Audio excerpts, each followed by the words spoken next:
JH6, welcome back to the channel. We definitely appreciate you guys watching. So I got to tell you guys, it amazes me to see how many people are targeting soft targets. And again, soft targets are places like gun-free zones where we see a crazy dude going to a church and actually sitting down, listening to the message, and then killing 13 people. And just recently, we see in New Mexico now this month how 2 churches were bombed. I mean, it's crazy. We're talking about a bomb. Somebody bombed a church. So this is not something as a simple crime. This is something very, very serious, to the point that no longer we are respecting any place. Criminals are targeting anything they want to target, you know, based on religion, based on race, based on discrimination, based on the fact that they just don't like you, based on the fact that they possibly have depression, whatever they want to call it or whatever they're going to label, they're targeting innocent people. And that's definitely something that, again, it hasn't changed. Has been like that for years. But I think I think we have to do something about it. I think we have to do something about it. And I think that at this point, people need to realize that the police is not going to be able to save you.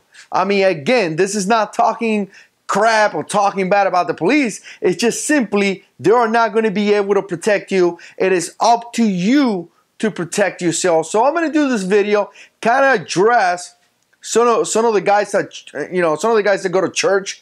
Maybe some of you guys up here that have been watching the channel, some of you guys are pastors. Some of you guys are, you know, like officials or deacons, or, you know, some of you guys hold a position at your church. So I definitely would encourage you to talk to your pastor, to let him know that there has to be some type of security plan implemented. I mean, some of you guys do that already. I have received emails and talked to you guys about that. But you definitely need to do something about it, because again, the government is not going to protect you, and you need to have a security plan in place to protect your people. Now, guys, I got to tell you, I went to a lot of schools in the military. I did a lot of schools, and one of the schools that I went has to do with physical security, and essentially looking at a position, or looking at a base, or looking at something and identifying ways to protect the people. So, you know, I kind of went to school for that. At the same time, I kind of did some work related to that in Afghanistan. So I'm a little bit familiar with that type of process. Now, I can tell you definitely, you know, over a YouTube video, I won't be able to tell you exactly what to do, how to do. I mean, it takes a lot of work to be able to identify, you know, or do a security assessment and tell you exactly how to improve your security. But I could tell you a couple of things. And here, I'm going to tell you 3 things. First of all, if you don't know where to start by, you know, doing some type of security assessment where you identify the threat. What's going to happen? What is most likely what's going to happen at your church? What is the threat? You know, is it an active shooter situation? Is it, you know, is it a dude that just get pissed off and start shooting at people? Is it somebody possibly stealing something? You need to be able to identify what the threat is. And then from there, we're going to go to step number 2, which is going to be implement a way to stop that. You know, implement a plan. A plan needs to have different levels. And again, we're not going to get into that here in YouTube, because it's a lot that comes with this.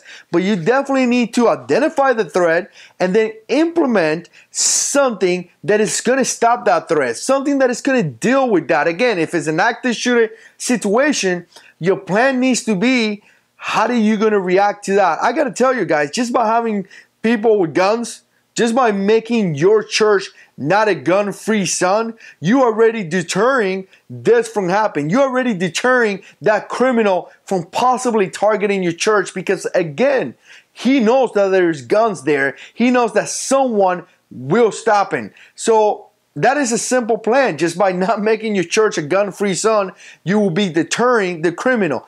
Again, if a criminal comes down and wants to commit some type of active shooter situation, a plan may be having guys with guns, having a security detail. Maybe, you know, you have 3-4 guys that are standing by at the church with concealed carry gun, getting, you know, listening to the message, but at the same time, able to respond to that situation. All right, guys, number 3 is going to be having plans. You got to have plans. You know, you got to establish different plans.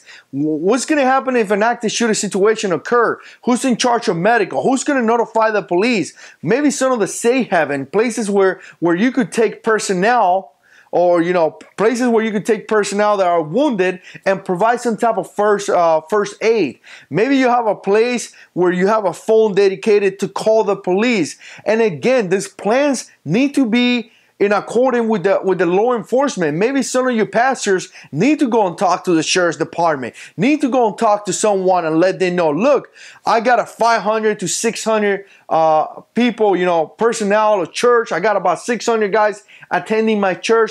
I need to establish a plan. If something happened, an active shooter situation happened, I got a security team. Now, what is my plan? How do I make contact with you guys? What can I do to my church to make sure you guys could respond to my location and provide some type of service? I got to tell you guys, all you got to do is go and talk to the police. You may be able to get some training from them. You may be able to do a lot of things with the police if you just ask.